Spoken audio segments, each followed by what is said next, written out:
नमस्कार, मैं हूं पवन। आप देख रहे हैं सत्यहिंदी.com। बुलेटिन में आगे बढ़ने से पहले अपील आपसे है कि सत्य हिंदी का ऐप आ चुका है, इसका लिंक डिस्क्रिप्शन में है, आप इसे प्ले स्टोर से भी डाउनलोड कर सकते हैं। अब शुरू करते हैं बुलेटिन। पश्चिम बंगाल के विधानसभा चुनाव में दूसरे चरण का मतदान 1 अप्रैल को होना है। इस चरण में नंदीग्राम सीट पर भी मतदान होना है।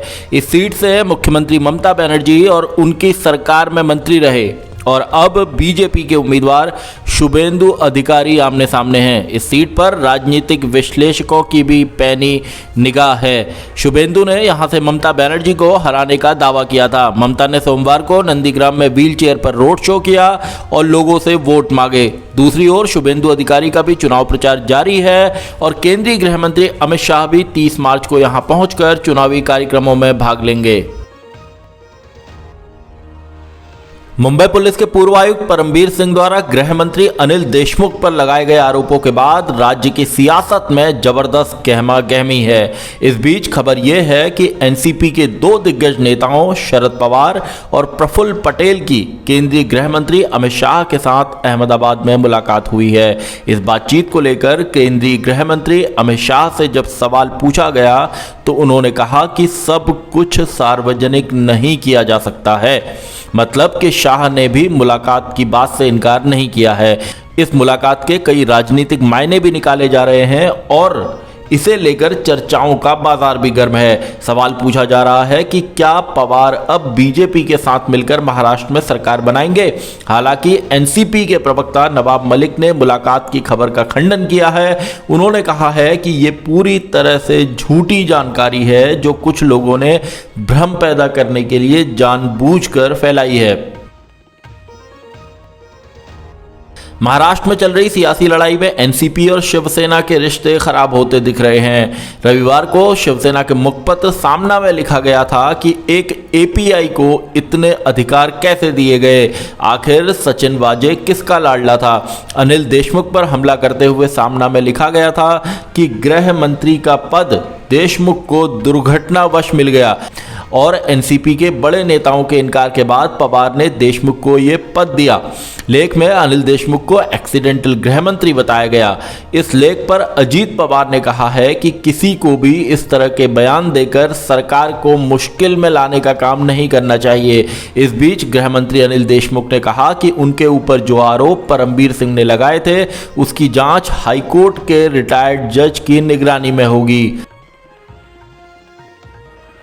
देश भर में कोरोना के बढ़ते मामलों के बीच होली मनाई जा रही है। केंद्र सरकार और सभी राज्यों ने कोरोना संक्रमण के बढ़ते मामलों को देखते हुए हिदायतें जारी की हैं और सभी से कोरोना की गाइडलाइंस का पालन करने को कहा है।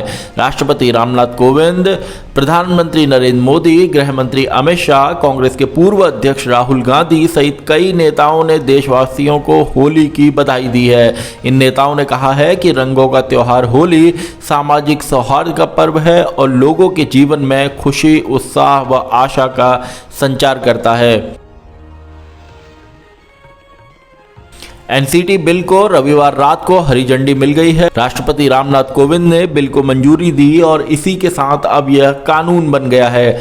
अब केजरीवाल सरकार और केंद्र के बीच जारी सियासी घमासान और बढ़ सकता है। इस बिल के जरिए चुनी हुई सरकार की तुलना में लेफ्टिनेंट गवर्नर को ज्यादा शक्तियां मिलेंगी। विपक्ष के जोरदार विरोध, जबरदस्त हंगामे और भारी शोर शराबे के बीच बुधवार को यह बिल राज्यसभा में पारित हो गया था। उससे पहले लोकसभा में इसे मंजूरी मिली थी। आम आदमी पार्टी और कई विपक्षी दलों के सांसदों ने संसद के दोनों सदनों में एनसीटी बिल का जबरदस्त विरोध किया था।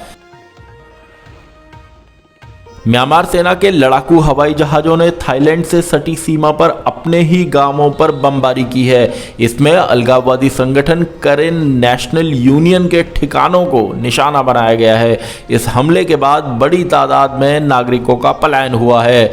ये नस्लीय गुट अलग देश के लिए लंबे समय से छापामार लड़ाई लड़ता आया है। बता दें कि म्यांमार में सैन्य शासन का कहर जारी है। लोकतंत्र बहाली की मांग कर रहे लोगों पर शनिवार को हुई गोलीबारी में 100 से ज्यादा लोग मारे गए हैं। इनमें बच्चे भी शामिल हैं। संयुक्त राष्ट्र, अमेरिका और ब्रिटेन समेत कई देशों ने इसकी जोरदार शब्दों में निंदा की है। लेकिन म्यांमार के सत्ताधारी सैन्य गुट ने कहा है कि वह लोकतंत्र की बहाली के लिए काम करेगा। कोरोना के मामले हर दिन बढ़ रहे हैं। बीते 24 घंटों में कोरोना संक्रमण के 68,020 मामले सामने आए हैं। ये बीते साल अक्टूबर के बाद का सबसे बड़ा आंकड़ा है।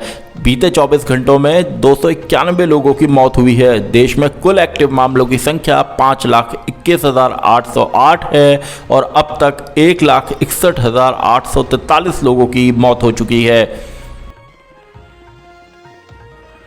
23 मार्च से स्वेज नहर में फंसे जहाज के निकलने की खबरें सामने आ रही हैं। इसके कारण भारत की शिपिंग लाइन खासी प्रभावित हुई। नहर के उत्तर और दक्षिण की ओर 300 से ज्यादा जहाज फंसे रहे और समुद्र में दोनों ही ओर लंबा जाम लग गया था। इस वजह से क्रूड की कीमतों में उछाल देखने को मिला था। बताया जा रहा है कि सोमवार को सुबह 4:30 बजे मालवाहक जहाज को निकाल लिया गया।